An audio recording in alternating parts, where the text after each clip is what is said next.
Assalamualaikum warahmatullahi wabarakatuh. Kalau bisa agak maju kali ya. Kalau Rasulullah itu kalau sedang memberi tausiah kayak bikin halakoh gitu. Jadi gak jauh-jauh. Kalau jauh kesana kayak baru kenal gitu. Kalau akhirnya udah akrab kayak gitu.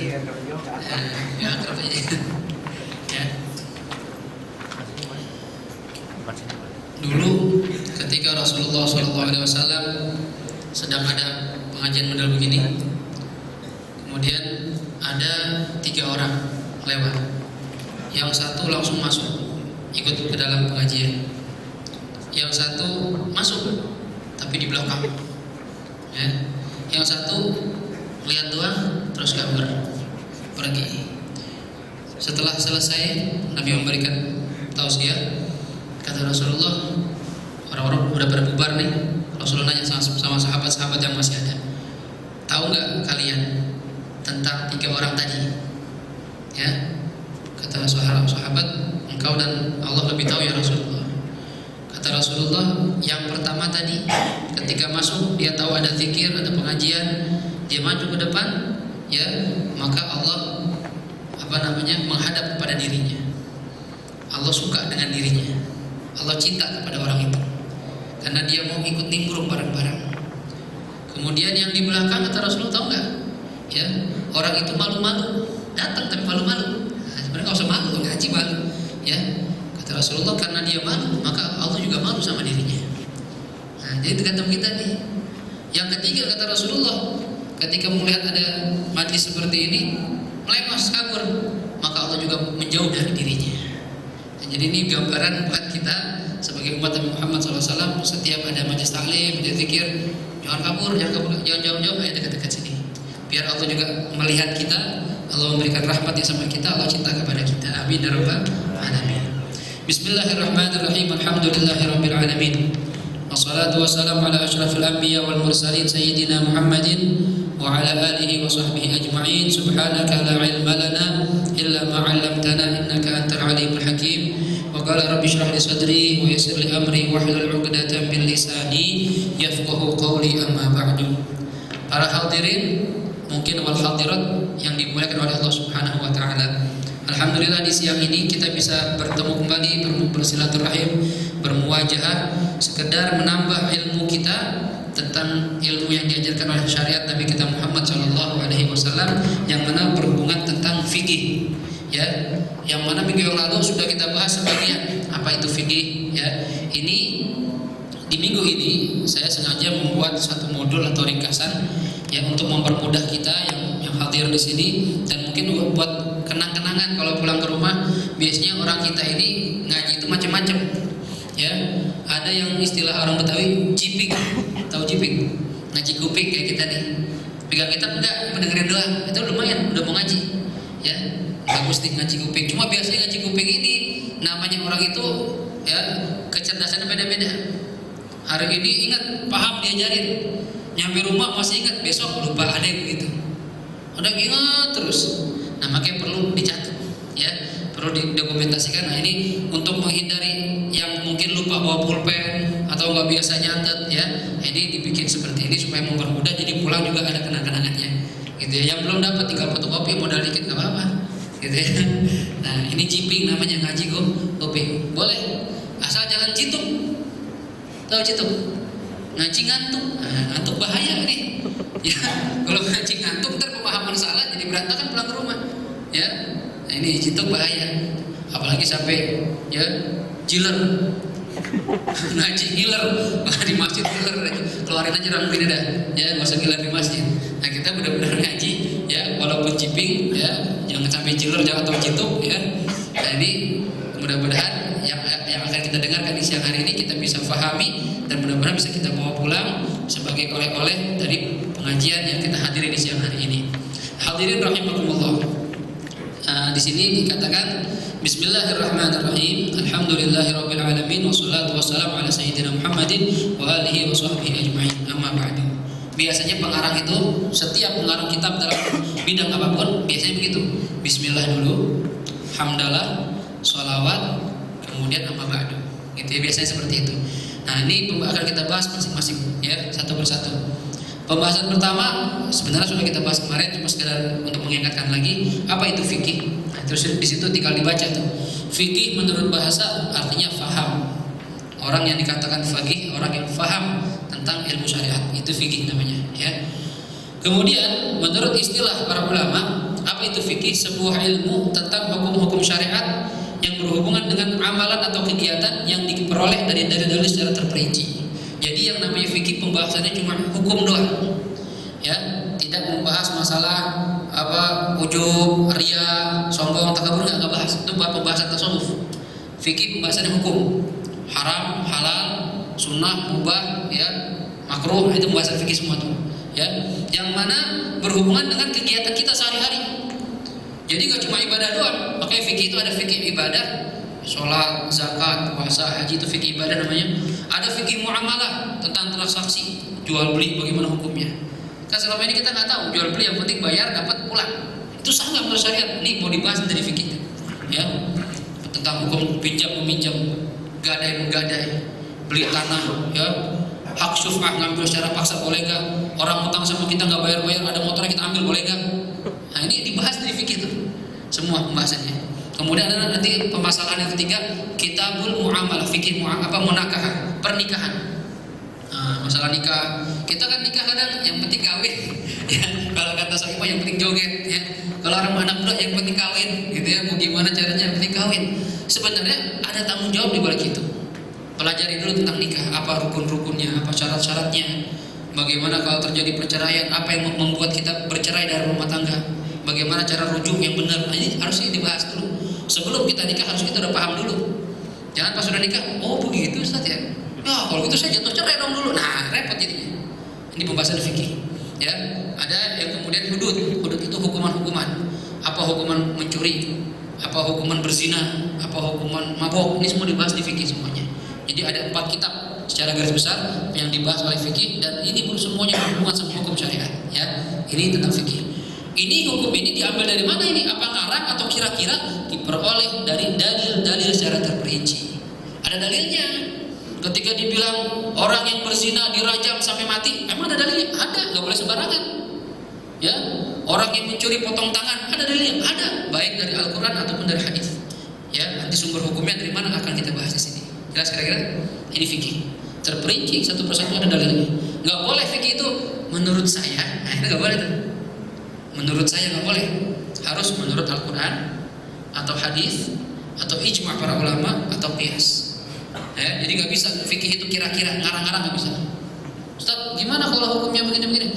Kayaknya begini ya, jangan begitu, nggak boleh tuh. Ya, seorang alim, seorang guru itu kalau ditanya nggak tahu jawabannya, mendingan jawabnya wallahu a'lam, begitu aja. Saya nggak tahu, belum tahu, ntar saya cari dulu, mendingan begitu. Jangan pakai gengsi.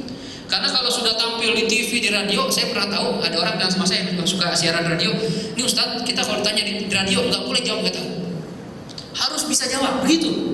Ini kan repot nih, ya.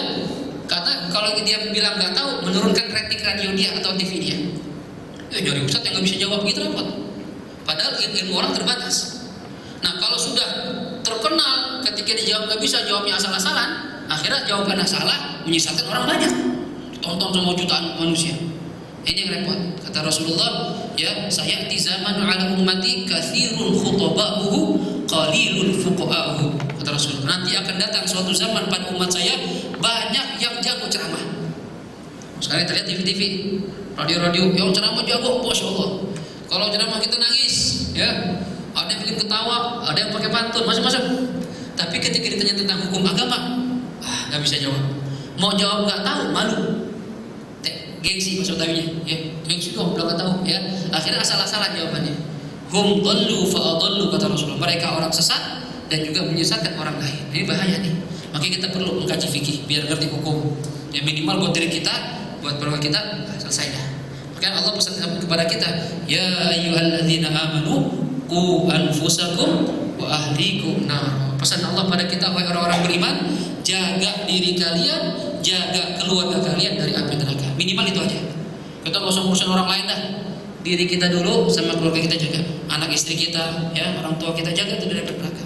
Bagaimana cara jaganya? Belajar ilmu agama biar ngerti, ya. Ini fikih pembahasannya. Apa sih yang jadi sasaran fikih? Amalan-amalan orang mukallaf. Nah, ya, kemarin sudah dibahas tuh. Orang mukallaf yang terkena hukum fikih. Siapa itu mukallaf? Aqil, baligh, orang yang berakal sehat dan sudah baligh. Artinya kalau salah satu tidak terpenuhi, maka tidak kena kewajiban fikih sama sekali. Anda, bapak-bapak yang hadir di sini, mau nggak wajib sholat bisa, silakan jadi orang gila. Nah, yang nggak wajib sholat, atau pingsan 20 tahun, silakan nggak wajib sholat. Ya, ini yang kena kewajiban orang yang akil, berakal sehat dan baligh, sudah baligh. Mana sudah dibahas tuh, bagaimana baligh. Minggu kemarin sudah kita bahas tuh, bagaimana itu orang baligh. Ya, artinya kalau belum baligh masih kecil, nggak sholat nggak dosa.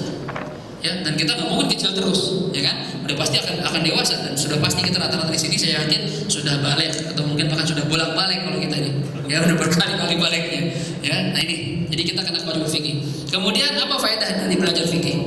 Faedahnya dapat melakukan perintah Allah dan menjauhi larangan Allah. Ini tujuannya itu. Tujuan ngaji fikih, ngaji ilmu supaya kita tambah dekat sama Allah, tambah taat sama Allah, hindari larangan dari Allah Subhanahu Wa Taala. Ini tujuannya, ya. Kemudian apa sih keutamaan fikih, hebatnya fikih dibandingkan ilmu-ilmu lainnya? Sangat besar keutamaannya karena fikih merupakan ilmu yang paling utama setelah tauhid untuk dipelajari. Yang paling penting kita belajar tauhid, mengenal Allah. Makanya kalau orang-orang Betawi dulu atau orang sekarang ya, saya masih ingat dulu ibu saya waktu masih hidup itu maghrib itu ngajarin sifat 20. Abang-abang ngalamin itu, belajar sifat 20 dari orang tua. Disuruh ngapalin kita, Allah wujud tidak baqa gitu. Disuruh ngapalin. Ini apa ini? Allah wujud tidak baqa. Itu sifat wajibnya Allah. Nanti ada sifat mustahilnya Allah, sifat jaiznya Allah. Ada 50 sifat yang wajib kita hafalin. Wajib kita tahu. Ini tauhid. Ini paling penting agar kita kenal Allah, benar-benar kenal. Gak cuma ngikut-ngikut doang. Nanti ngapain sujud dong? Jungkil balik tiap hari. Ini kita memuji Allah, kita menyembah Allah. Siapa Allah? Biar kenal, belajar tauhid. Apapun yang terjadi di alam dunia ini semua atas kehendak Allah Subhanahu Wa Taala. Semuanya. Tidak ada daun yang rontok, ya tidak ada semut yang melata kecuali atas keinginan Allah Subhanahu Wa Taala. Ada orang maksiat, keinginan Allah. Ada orang rajin ibadah, keinginan Allah Subhanahu Wa Taala.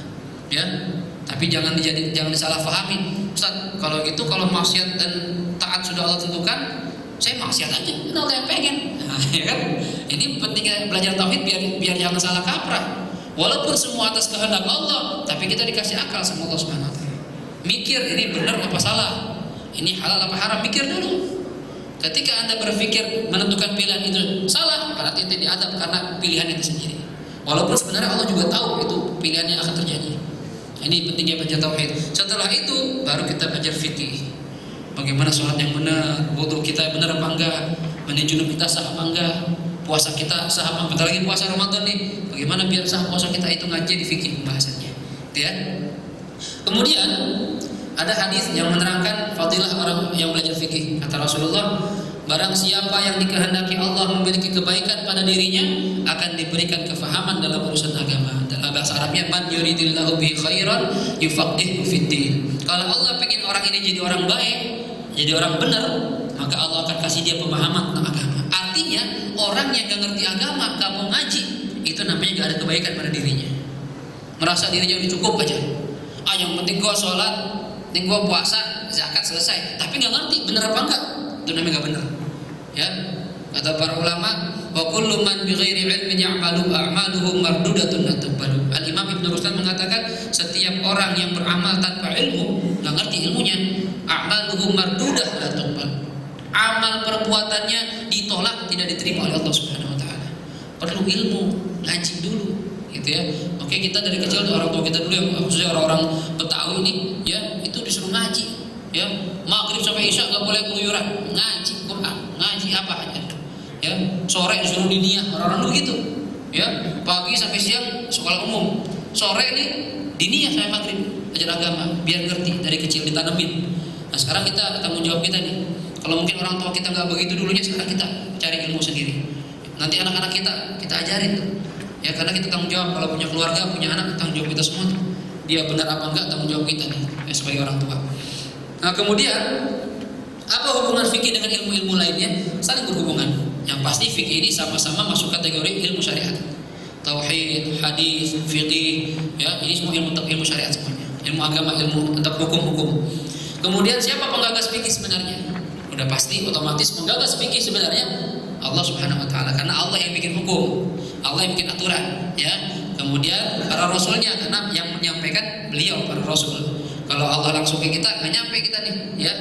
Alhamdulillah ada para rasul nyampe ke kita, termasuk kita umat Nabi Muhammad SAW. Dan syariat agama Rasul-Rasul terdahulu mungkin berbeda. Orang-orang dulu syariatnya beda. Kita alhamdulillah nih, umat Nabi Muhammad termasuk umat yang paling enak. Ummatan wasatan, tengah-tengah. Berat banget enggak, ringan banget enggak. Umat-umat dulu lihat, Nabi Sulaiman, Nabi Daud, syariatnya nikah itu enggak ada batasannya. Mau nikah 1.000, 100 silakan. Kuat enggak kira-kira? Kita nikah 1.000, gempor kita, ya, nggak bisa jalan, ya, banyak, nggak ada batasannya.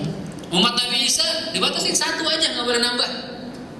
Kalau saya punya duit banyak, bini saya udah jelek, gimana nih? Nggak boleh nambah, sampai mati dia aja. Nah, ini umat syariat Nabi Isa, orang Nasrani. Tapi umat Nabi Muhammad boleh lebih dari 1, bukan sunnah, boleh lebih dari 1 dengan batasan 4, dengan syarat bisa adil. Nah, ini agama kita enak. Lihat agama-agama dulu. Orang kalau berbuat maksiat dengan matanya, hukumannya apa? Congkel mata. Orang kalau pakaiannya kena najis, kita kan cucian, dia enggak, gunting, tambal.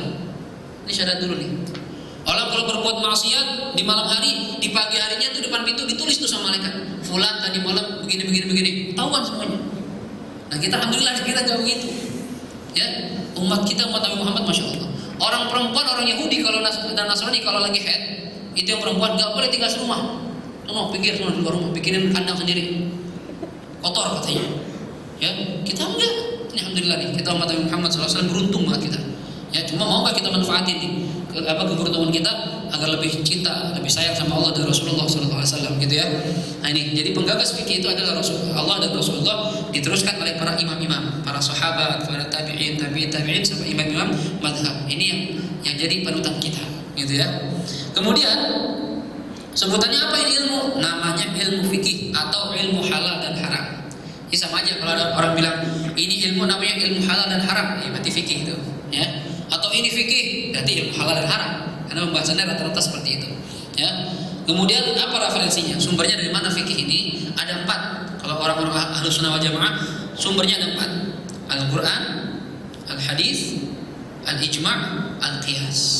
Ya, Quran jelas kita udah pegang masing-masing. Hadis banyak, ya, Sahih Bukhari, Sahih Muslim dan lain sebagainya. Ijma', kesepakatan ulama sedunia, ya. Yang sebagian besar ulama. Kemudian qiyas ini melihat satu masalah baru dibandingkan dengan permasalahan yang lama, sama enggak dalil dan ilatnya gitu. Kalau sudah sama, ditetapkan hukumnya. Karena permasalahan fikih ini enggak ada berhentinya. Zaman dulu enggak ada bayi tabung, nah sekarang ada bayi tabung, gimana hukumnya? Nah dibahas. Zaman dulu enggak ada KB, sekarang ada KB, gimana hukumnya? Dibahas sama para ulama kita dengan dalil-dalil, enggak boleh ngalam. Nah, ini namanya fikih. Jelas kira-kira deh. Ya, ini fikih. Kemudian apa hukum mempelajari fikih? Ini kita ngaji begini hukumnya apa sih? Yang pertama, hukum ngaji fikih fardu ain. Bagi siapa dalam hal yang berhubungan dengan sahnya suatu ibadah, muamalah dan pernikahan atas orang yang membutuhkannya atau melakukannya. Ya, kayak kita sekarang nih. Kita belajar ilmu haji belum wajib karena belum pengen haji. Tapi begitu kita pengen haji, soalnya punya duit nih, daftar haji. Berangkat tahun depan, berarti mulai wajib belajar haji. Jangan ketika haji nggak tahu ilmunya. Atau kita pengen sholat, ya, Ustaz, saya balik, kayaknya besok nih, umur saya 15 tahun, saya belum pernah mimpi basah. Cuma besok saya 15 tahun, berarti itu sudah wajib sholat. Belajar ilmu sholat, karena itu akan kena kewajiban sholat. Itu fardu ain, setiap orang kena kewajiban. Kayak kita nih wajib belajar sholat, pengen Ramadan nih, pengen puasa, wajib belajar ilmu puasa. Ya, yang mau duitnya banyak, keluar zakat, wajib belajar ilmu zakat. Yang mau jual beli, wajib belajar ilmu jual beli. Nah, ini fikih. Makanya anak-anak kecil, waktu saya belajar di Hadramaut itu, anak-anak kecil umur 5 tahun, 6 tahun itu udah ngapalin kitab Safinah. Nah, kita kadang ke Safinah sampai SMA belum pernah juga. Ya, anak-anak kecil sana udah hafal. Kelas SD kelas 1 ngapalin Safinah, ya Allah. Kita ketinggalan sama orang-orang sana. Nah, kita kan karena tidak ada himmah. Mungkin orang tua kita nggak ngarahin kita ke situ. Orang tua kita lebih bangga kita jago bahasa Inggris, jago matematika, tapi agama nggak diperhatikan sedikit sekarang nih. Ayo kita balik. Ilmu agama lebih penting, ilmu dunia juga penting. Ambil dua-duanya. Ya, tapi lebih utamakan agama. Ya, Al-Quran, ya tentang fikih. Ajarin dari kecil anak kita biar paham. Gitu ya. Kemudian ada hukum belajar fikih ini fardu kifayah. Arti fardu kifayah ini apabila ada sudah sebagian orang belajar, maka yang lain gak wajib. Ini bagi siapa? Dalam hal melebihi perkara di atas sampai mencapai derajat mufti, memberi fatwa kayak para ulama MUI itu. Apa harus semua belajar sampai jadi ulama UI? Enggak. Itu sebagian aja. Yang penting udah ada sebagian daerah, ini satu daerah udah ada kiainya, daerah sini udah kiainya yang bisa ngasih fatwa, itu udah cukup. Enggak harus satu kampung jadi kiai semua, repotan. Rebutan amplop jadinya, rebutan berkat, ya enggak. Yang penting sebagian udah ada di situ, tempat bertanya ada. Kalau satu kampung nggak ada yang ngerti fikih sama sekali, sekampung dosa semuanya. Hati-hati nih, ya ada kewajiban nih sebagian dari kita. Kalau di kampung kita nggak ada yang ngerti agama sama sekali, sekampung dosa semuanya. Tapi kalau satu kampung sudah ada kiainya yang bisa jadi tanya tentang ilmu agama, itu udah cukup. Nah, walaupun kita juga kalau bisa belajar juga, jangan merasa cukup dengan ada satu orang, jangan, gitu ya. Nah, ada lagi hukum belajar fikih sunnah, melebihi hal-hal apa sampai jadi pengarang kitab, sampai jadi ulama besar, ini sunnah saja, yang nggak harus ini ya. Kalau bisa dapat pahala besar. Nah, ini. Kemudian apa yang dibahas permasalahan fikih? Yang dibahas adalah hukum-hukum yang disebutkan di dalamnya. Nanti nih hukum-hukumnya apa nih? Nah, ini hukum-hukum syariat yang di bawahnya. Hukum-hukum syariat itu ada 7. Jadi dalam ibadah itu atau muamalah dan lain sebagainya, hukum ini muter di 7 aja. Yang pertama wajib, ya. Kalau enggak wajib, hukumnya sunnah. Kalau enggak sunnah, hukumnya makruh. Kalau enggak makruh, hukumnya haram. Kalau enggak haram, hukumnya mubah. Kalau enggak sah atau tidak sah. Itu 2 pembahasan fikih. Jadi enggak banyak-banyak, ngapalinnya gampang. Ya, cuma banyak banget kan masalahnya. Ya, tapi hukumnya begitu doang. Ini haram, ini halal, gitu doang sebenarnya. Ini sunnah, ini makruh, gitu doang. Ya. Nah, apa itu wajib? Kalau dikatakan sholat 5 waktu wajib, apa itu wajib? Wajib itu adalah sesuatu yang jika dikerjakan diberi pahala, dan apabila ditinggalkan diberi sanksi, diberi azab. Ya, kayak zuhur wajib nih. Berarti kalau kita ngerjain zuhur dapat pahala dari Allah Subhanahu Wa Taala. Kalau kita tinggalin zuhur dapat dosa, dapat siksaan nanti dari Allah Subhanahu Wa Taala. Jelas kira-kira? Jelas ya? Yang kedua sunnah. Apa itu sunnah? Sesuatu yang dikerjakan diberi pahala, dan jika ditinggalkan tidak diberi sanksi. Sholat qobliyah ba'diyah tadi itu kalau kita nggak kerjain ya dosa, nggak apa-apa, ya. Tapi kalau kita kerjakan dapat pahala. Cuma sangat sayang sekali umat Nabi Muhammad ninggalin sunnahnya, jangan. Ya, kata Rasulullah nanti di akhir zaman ini orang akan kembali kayak dulu, ninggalin sunnah.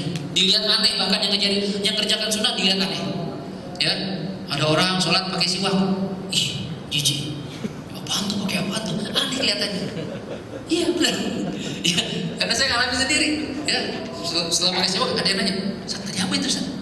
Siwak, apa itu siwak, Ustaz? Belum tahu. Ini sunnah, karena akhir zaman itu begitu. Orang kan lebih jauh dari sunnah. Ya, bahkan kalau ada yang kerjakan sunnah aneh kelihatannya. Ente Tuhan mulu, ente soalim, ente dibilang soalim. Ya, orang Tuhan dibilang soalim. Ngapain Tuhan ente? Ngapain ente? Nih, akan kembali seperti itu.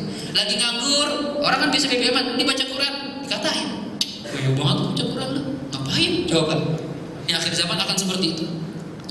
Orang yang kerjakan sunnah dibilang aneh, dibilang asing. Tapi kata Rasulullah di akhir hadisnya, fatuba lil quraba, sungguh beruntung orang-orang yang terlihat asing di saat itu. Orang-orang yang mengerjakan sunnahku nanti akan dekat dengan saya, kata Rasulullah. Nah, kita mudah-mudahan termasuk orang-orang yang selalu menghidupkan sunnah Nabi Muhammad SAW. Ya. Kemudian mubah, apa itu mubah? Sesuatu yang jika dikerjakan atau ditinggalkan nggak dapat pahala. Makan apa? Mubah. Ente makan nggak dapat pahala, ente nggak makan juga nggak dosa. Ini mubah hukumnya. Ya. Kemudian mandi juga mubah hukum dasarnya. Mubah. Ente nggak mandi nggak apa-apa, mandi juga nggak dosa. Ya, tapi kalau nggak mandi pikirannya sendiri. Seminggu nggak mandi, baunya gimana? Sehari aja bau banget, apalagi seminggu. Ya, tapi perkara mubah ini kalau diniatkan, kalau ngerti ilmunya akan berubah jadi ibadah. Setiap yang mubah kalau kita niatkan ibadah jadi pahala ibadah. Contoh makan perkara mubah, nggak dapat pahala. Cuma kalau kita niatkan akan mengandung pahala. Nih dalam kitab niat ya itu diterangkan semua niat makan, niat minum, niat pakai baju, niat pakai sorban, niat jalan ke majelis taklim, ada niat semuanya. Kenapa? Karena niat ini berpengaruh. Dalam sebuah hadis yang mengatakan niatul mu'min asyaddu min amali. Dalam riwayat lain khairun min amali.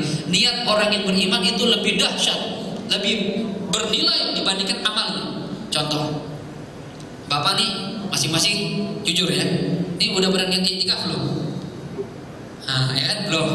Beda antara orang yang duduk di masjid niat i'tikaf sama nggak niat. Duduk doang dapat pahala, duduk doang. Tiduran Ustaz, tidurnya pahala. Asalkan niat i'tikaf. Nah, nih niat, lihat pengaruh niat. Duduk dapat pahala kalau di masjid niat i'tikaf. Tidur dapat pahala kalau niat i'tikaf. Contoh, Bapak hadir, ngapain hadir di sini? Pengen hadir majelis taklim, pahala besar. Ya, pahalanya gede. Cuma kadang satu pekerjaan bisa bernilai banyak kalau niatnya banyak. Contoh, ngapain ke masjid? Yang pertama saya mau memenuhi panggilan Allah, sholat zuhur. Yang kedua saya pengen jamaah biar pahalanya gede. Yang ketiga saya pengen zikir bareng-bareng karena zikir bareng-bareng ada pahalanya tersendiri. Yang keempat saya pengen silaturahmi sama teman-teman saya, sama jamaah di masjid. Yang kelima saya pengen dengar tausiah, dengar nasihat. Yang keenam saya pengen bersalam-salaman karena pahala salaman juga gede, menghapuskan dosa-dosa. Ya, yang ketujuh saya pengen ngilangin kebodohan saya supaya dapat ilmu baru. Yang ke-8 saya lihat kalau ada ilmu saya mau ajarin sama keluarga saya. Banyak apa niatnya? Banyak, padahal pekerjaannya satu, sama pekerjaannya, cuma mengandung nilai berbeda. Kenapa? Karena niat itu berpengaruh sama yang kita kerjakan. Ya makanya tuh ya penting niat ini ya. Jangan lupa, pertama yang penting niat i'tikaf, jangan lupa. Perkara mubah walaupun tidak ada pahalanya, cuma kalau kita niatkan ibadah akan berpahala di hadapan Allah Subhanahu wa taala. Ya. Kemudian hukum berikutnya adalah makruh.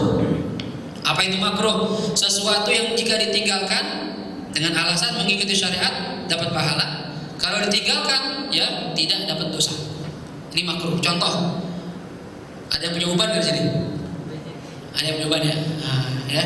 Kalau sudah punya uban, ini orang kita biasanya dicabutin. Bininya kira suruh, cabutin lah, bininya suruh cabutin. Padahal mencabut uban hukumnya makruh. Apa itu makruh? Kalau kita cabut nggak dosa, apa-apa, nggak dosa. Cuma kalau kita biarin itu uban, tapi niatnya apa? Niatnya ikut ajaran Nabi. Karena kata Rasulullah, uban itu cahaya bagi pemiliknya di hari kiamat. Jadi terang, bersinar-sinar. Apalagi kalau ubannya banyak. Ya kalau uban jangan cabutin. Ya, kata Rasulullah yang ingin bersinar tubuhnya ini jangan dicabut. Kalau pengen hilang sinarnya, ya silakan cabut.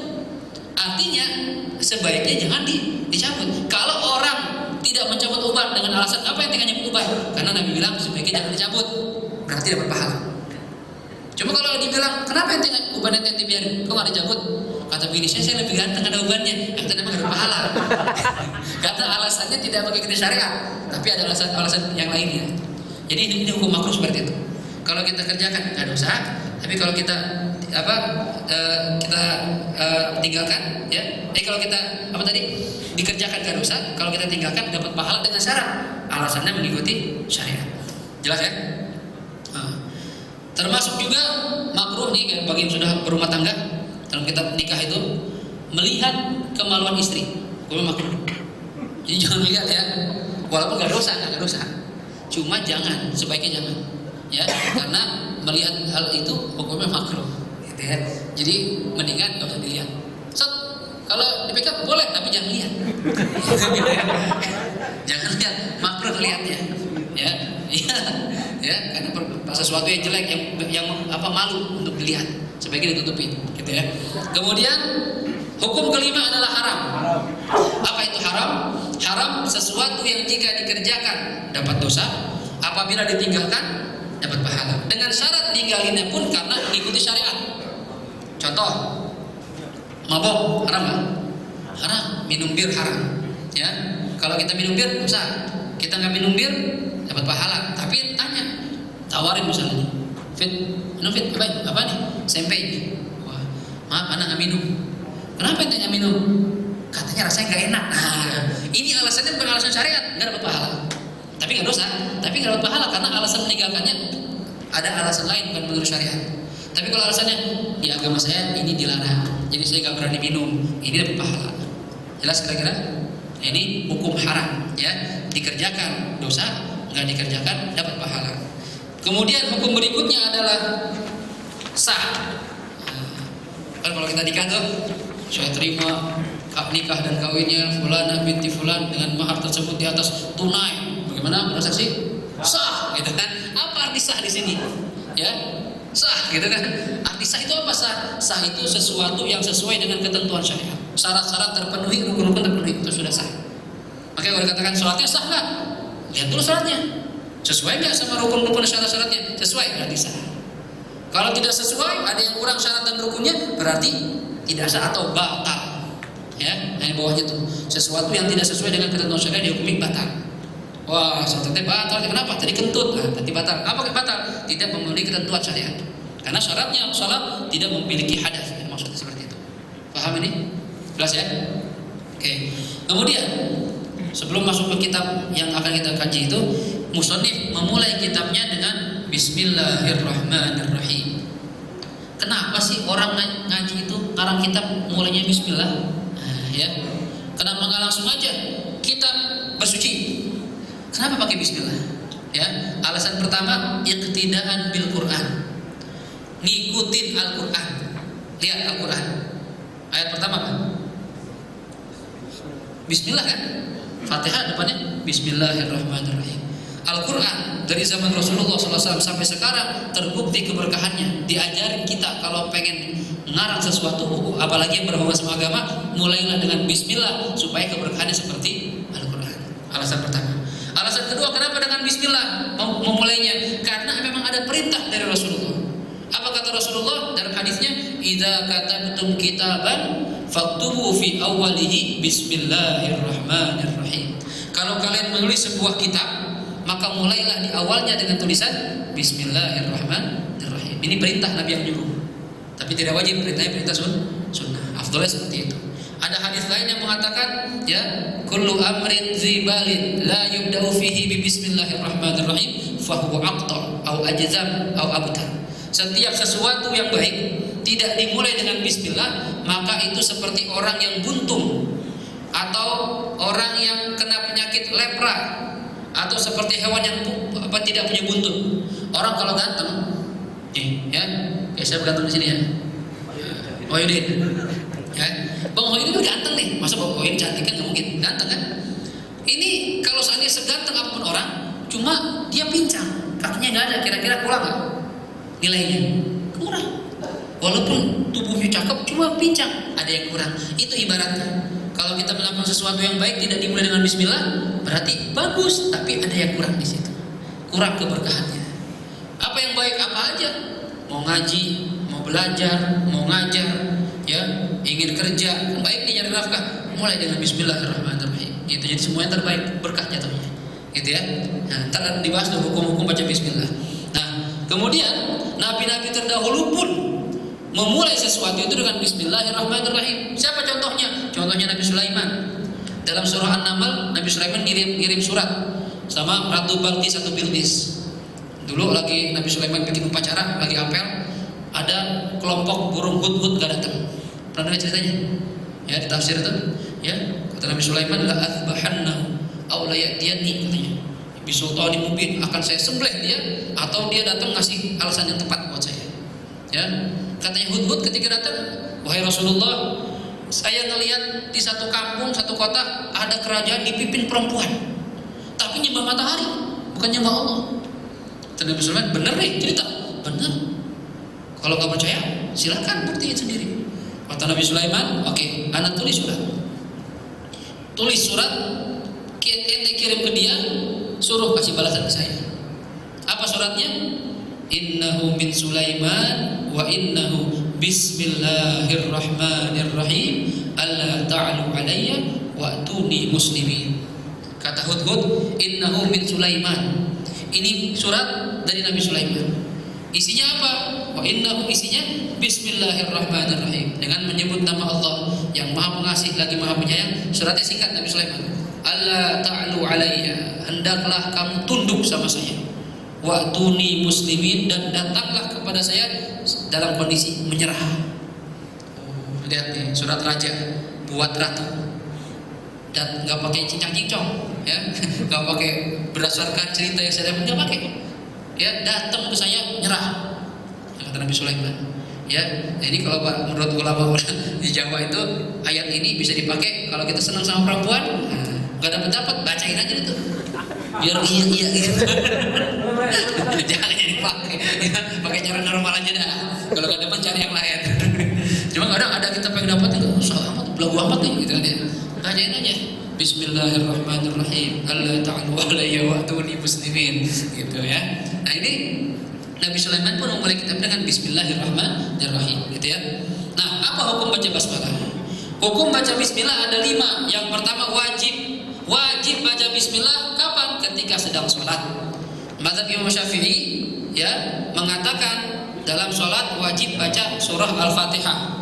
Termasuk dari surah Al-Fatihah ayat yang berbunyi Bismillahirrahmanirrahim. Berarti kalau ada orang sholat tidak menggunakan kalimat Bismillahirrahmanirrahim ketika baca Fatihah, menurut mazhab Imam Syafi'i sholatnya tidak sah. Jelas ini? Nah, kalau kita berada di lingkungan jamaah yang Syafi'i, ya, pengikut Syafi'i, hendaknya kita jadi imam baca Bismillah. Karena pendapat mazhab lain seperti Imam Malik bilang tidak termasuk dari Fatihah. Bismillah itu, Fatihah itu 7, tapi ngitungnya beda. Imam Syafi'i dari Bismillah, Imam Malik dari Alhamdulillahirabbil alamin, Ar-Rahmanir-Rahim, Maliki yaumiddin, Iyyaka na'budu wa iyyaka nasta'in, Ihdinas siratal mustaqim, siratal ladzina an'amta 'alaihim, ghairil maghdubi, ghairnya terpisah hitungannya. Ghairil maghdubi 'alaihim waladdallin, amin. 7, sama-sama 7 ngitungnya, cuma cara ngitungnya beda. Nah, ini perbedaan pendapat seperti ini, bagaimana menyikapinya?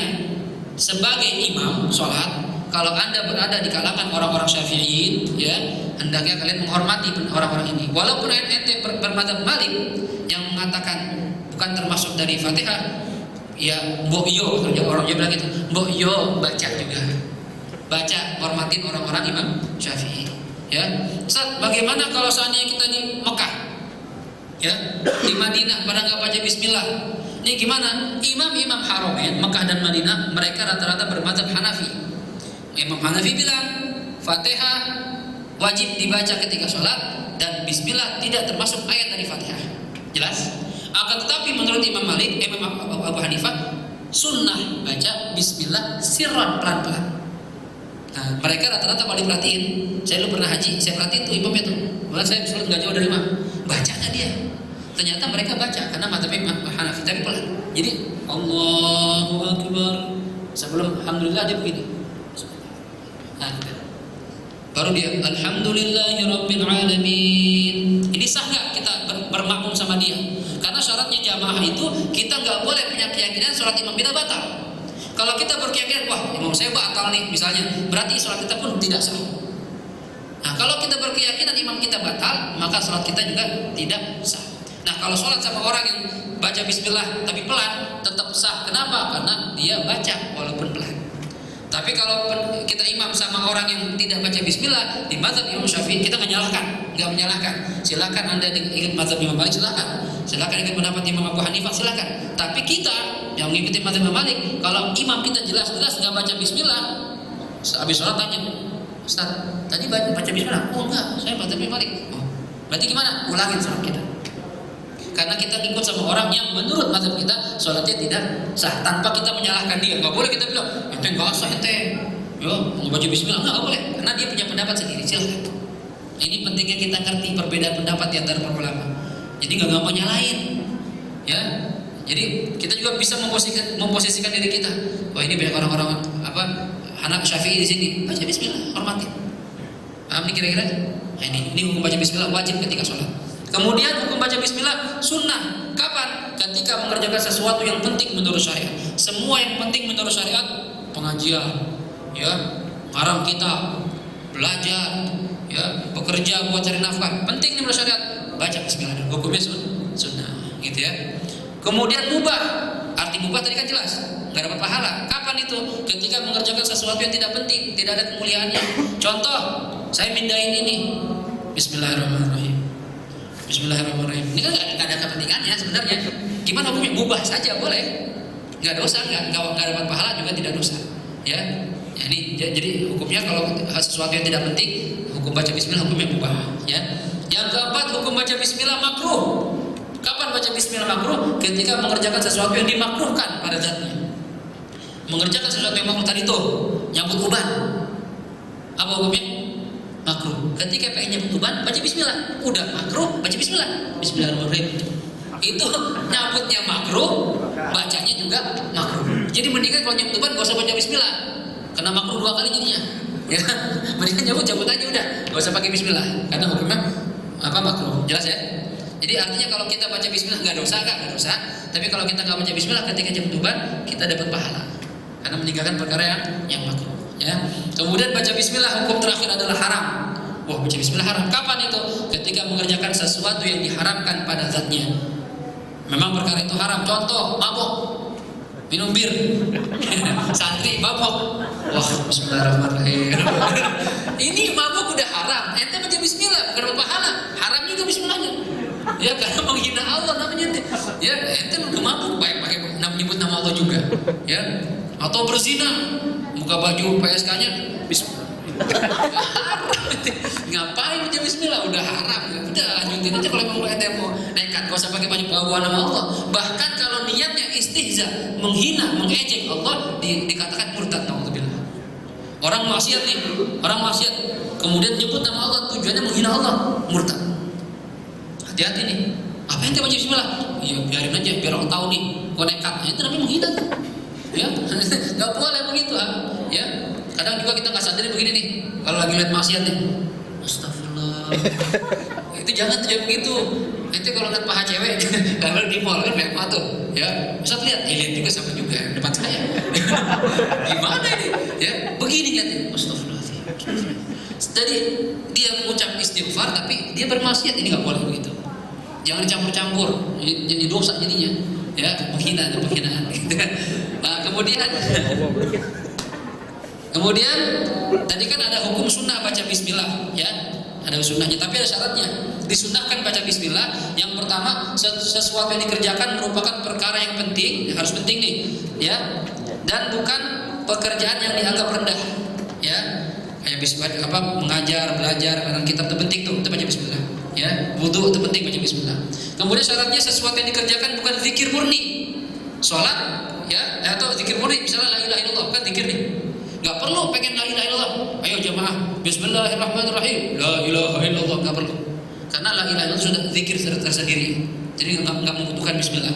Yang ketiga, syariat tidak memulai perkara tersebut dengan permulaan selain basmalah. Seperti sholat, penting gak?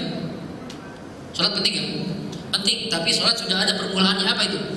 Takbiratul ihram. Berarti gak perlu bismillahirrahmanirrahim. Oh, gak perlu. Tapi ada sunnah-sunnah selain itu, seperti baca anas, baca doa masuk shaf, itu sunnah, ya. Tapi nggak perlu baca bismillah, ya. Kemudian hamdalah, alhamdulillahirabbil alamin. Apa hukum bacanya? Yang pertama wajib baca alhamdulillah kapan? Ketika sedang sholat, ya, dan ketika khutbah Jumat. Karena alhamdulillah termasuk ayat dari Fatihah. Dan ketika khutbah wajib baca hamdalah, ya. Yang kedua sunnah baca hamdalah kapan? Dalam segala kondisi. Segala kondisi baca alhamdulillah. Apalagi ketika dapat nikmat, terima gaji, alhamdulillah. Dapat promosi, alhamdulillah. Bini cakep, alhamdulillah. Bini jelek, alhamdulillah. Benar nih, bukan innalillah nih. Ya, para ulama sampai mengucapkan alhamdulillah ala kulli hal. Segala puji bagi Allah dalam segala kondisi. Coba nih, ya. Dapat nikmat wajar, alhamdulillah. Cuma ketika dapat musibah jarang orang baca alhamdulillah. Ya, anak meninggal, innalillah kita kan, ya. Tapi kalau orang yang mengerti hakikat, alhamdulillah, semua alhamdulillah. Kenapa? Karena yang sudah Allah tentukan itu pasti yang terbaik menurut Allah Subhanahu Wa Taala. Istri kita cakap, alhamdulillah, mungkin pas buat kita. Pas dapat jelek, ya udah, alhamdulillah. Mungkin kalau kita dapat cakep, wah kita nggak tenang hidup kita. Rugi kerja, pikiran, bini ngapain nih di rumah nih, selingkuh nih, nah kepikiran. Tapi kalau jelek, nggak ada yang mau selingkuh sama dia. tenang gitu. Alhamdulillah. Jangan jelek dong, Pak. Jangan juga. Jangan yang jelek, cari yang bisa menerapkan hati kita. Ya, jadi kalau lihat di luar cakep, bini gue juga cakep gitu. Ya, kalau jelek kan kita, ya bini gue jelek lagi. Jangan juga ya. Jadi ulama itu sampai gitu dalam segala kondisi baca alhamdulillah. Kemudian baca alhamdulillah makruh. Kapan? Di tempat pembuangan sampah, tempat-tempat yang kotor. Ya, kita lagi nyapu, ya, nemu duit, alhamdulillah. Padahal tempatnya jelek. Atau lagi buang air, alhamdulillah. Itu makruh. Walaupun niatnya bagus, bersyukur sama Allah, plong, tapi tempatnya nggak tepat. Mendingan alhamdulillah dalam hati aja, jangan disebutin, jangan diucapkan alhamdulillah boleh tapi dalam hati. Paham ya kira-kira ya? Nah, kemudian baca alhamdulillah haram. Kapan? Ketika merasa senang karena mengerjakan maksiat. Wah ya, habis judi, menang. Alhamdulillah banyak berkatnya. Haram tuh, udah judinya haram, baca alhamdulillahnya haram. Tadi ya, ini hal-hal yang berhubungan dengan basmalah dan alhamdulillah ya. Kemudian ini berikutnya tentang sholawat, mungkin udah lewat jam 1 ya. Pertemuan berikutnya kita bahas. Kenapa dibahas ini pada pembukaan? Karena setiap pengarang itu pasti memulai karangannya dengan Bismillah, Alhamdulillah, kemudian sholawat. Nah, kemudian nanti setelah sholawat baru akan kita bahas tentang kitab Thaharah. Jelas kira-kira nih? Ada pertanyaan sebelum tutup? Silakan. Saya mau tanya, kalau kita apa tuh refleks ya, spontan ya? Iya. Ada contoh apa namanya? Kita sedang lagi main gameplay gitu, main remi kan, kita misalnya salah buang astagfirullah atau apa namanya menyebut Allah gitu. Itu gimana? Ustaz, masuk klasifikasi apa gitu? Terima kasih. Nah, refleks itu refleksnya bagus sih, ya. Refleksnya bagus. Ya, daripada anjing gitu ada orang gitu. Ya. Sialan begitu. Nah, ini refleks itu menunjukkan kebiasaan dia mengucapkan, itu bagus. Cuma dalam perkara-perkara yang seperti kayak main remi, ini ulama berbeda masalah main remi. Ada yang bilang haram, ada yang bilang makruh. Ya, hukum terendah itu makruh. Kenapa makruh? Karena itu atul waktu, membuang-buang waktu. Gitu. Jadi sebenarnya perkara-perkara seperti itu kayak main catur, ini makruh. Nah, mazhab lain bilang haram. Kenapa? Waktu kita kebuang. Kalau kita pakai baca Quran, ya kan? Ya main catur kan sejam 2 jam itu mikir. Masya Allah, kadang mantengin gitu. Sampai gini-gini. Ya, itu waktu kita terbuang-buang. Nah, ketika mengajarkan hal-hal seperti itu, ya, kalau refleksi nggak ada hukumnya. Ya, kayak kita nggak sengaja mukul orang, itu nggak dosa. Cuma kalau merusak orang-orang tetap diganti. Cuma nggak dihukumi dosa, karena tidak dalam kondisi sadar. Ya, tapi kalau seandainya menyebutkan yang bagus, tetap kalau itu bernilai zikir dapat pahala. Kalau perkaranya itu yang kita kerjakan bukan pekerjaan yang haram. Jelas ya? Ada lagi mau nanya? Cukup? Ya, cukup ya. Kita tutup dengan suratul Fatihah. Kita mohon kepada Allah Subhanahu wa taala semoga ilmu yang kita dapat di siang hari ini kita bisa fahami, insyaallah kita bisa amalkan dalam ibadah kita sehari-hari, dan mudah-mudahan ya menambah cinta kita kepada Allah, menambah dekat kita kepada Rasulullah SAW, dan mudah-mudahan bisa bermanfaat di dunia maupun di akhirat. Ala hadhihi niyyah wa likulli niyatin shalihah wa ila hadratin Nabi Muhammadin sallallahu alaihi wa alihi wasallam. Al-Fatihah. A'udzu billahi minasyaitonir rajim. Bismillahirrahmanirrahim. Alhamdulillahi rabbil alamin arrahmanir rahim maliki yaumiddin. Iyyaka na'budu wa iyyaka nasta'in. Ihdinas siratal mustaqim. Siratal ladzina an'amta 'alaihim ghairil maghdubi 'alaihim waladdallin. Amin. Sebelum doa mungkin ingetin kalau bisa minggu depan ini kertasnya dibawa karena pembahasannya belum selesai ya. Kita bahas tentang syarat-syarat sah masuk Islam, kemudian ada rukun Islam rukun iman ya. Baru nanti kita belajar tentang kitab Thaharah. Dasarnya seperti ini ya. Astagfirullahaladzim, astagfirullah.